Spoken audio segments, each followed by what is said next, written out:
Ayan, good morning and the Biyernes Santo. Punta dapat tayo sa farm, kaya lang mukhang meron tayong mga kasalubong. Tingnan natin kung anong meron.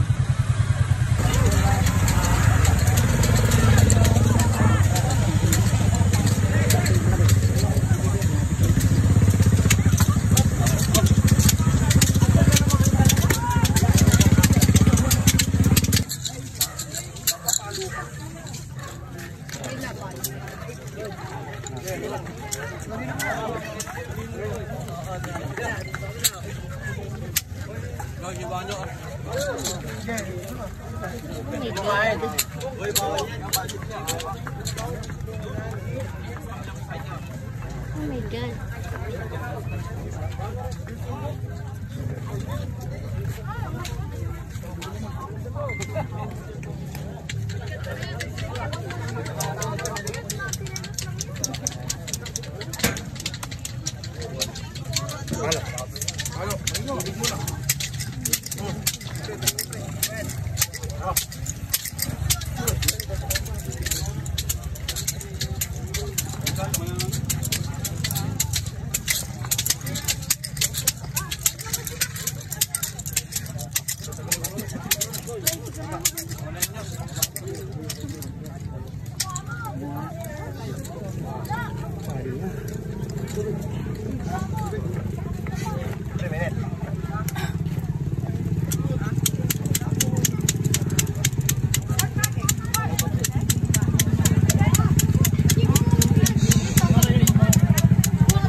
Natapos na yung yung hindi naman natapos kundi dumaan na sa harap namin yung prosesyon ng mga nagpepenitensya.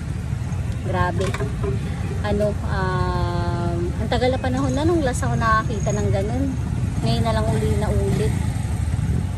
Ang dami nila, ang daming sumali.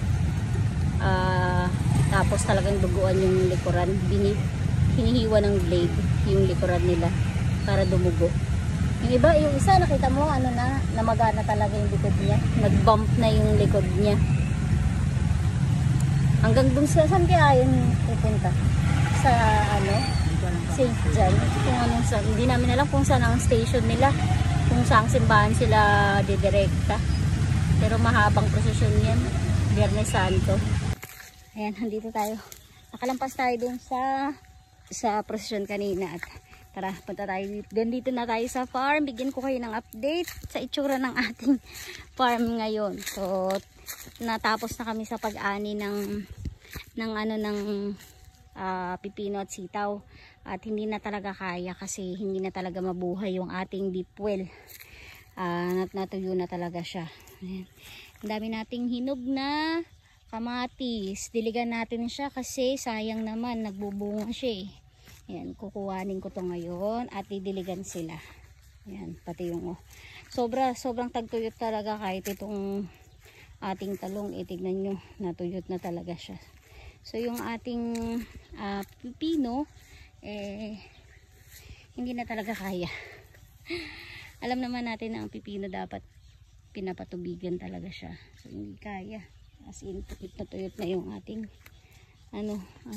tanim.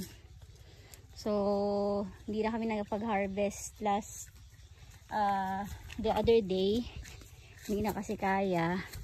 Tsaka hindi na rin maganda. Kapag ang pipino kasi kapag hindi na patubigan, mapait ang lasa niya. Ayan. Ganito na yung itsura niya. Mapait ang lasa ng gulay kapag hindi na patubigan. Ganon din yung ating sitaw. Sobrang tuyot na din siya. So okay lang. Land preparation na lang tayo. After netong pipino, sa mga susunod na araw,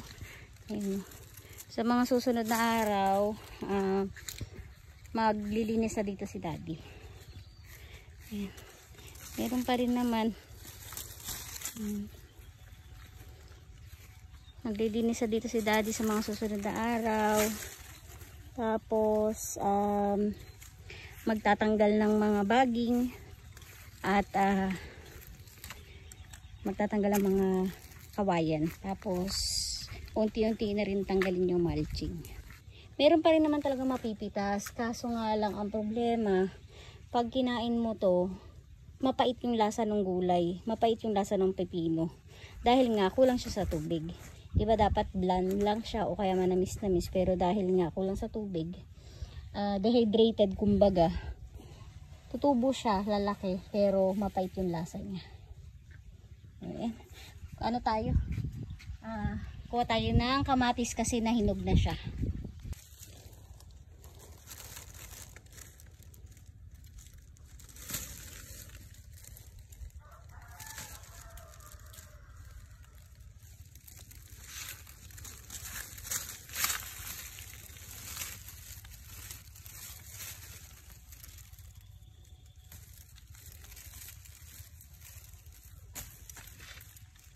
Kamatis naman tayo, kamatis. Ayan. Ayoko talaga ng amoy ng kamatis. Nababahuan ako. Hinog na siya. Hinog.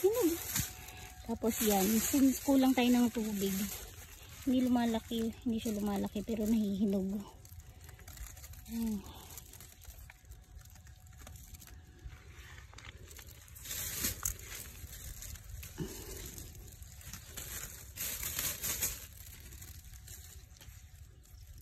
Ayan, yun sinasabi ko.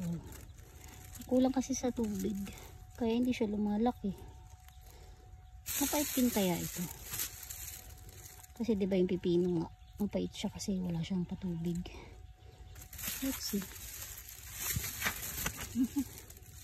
Dami siyang bunga oh. Sayang naman kung tsagayin natin, may tubig naman doon. Pwede naman siyang diligan.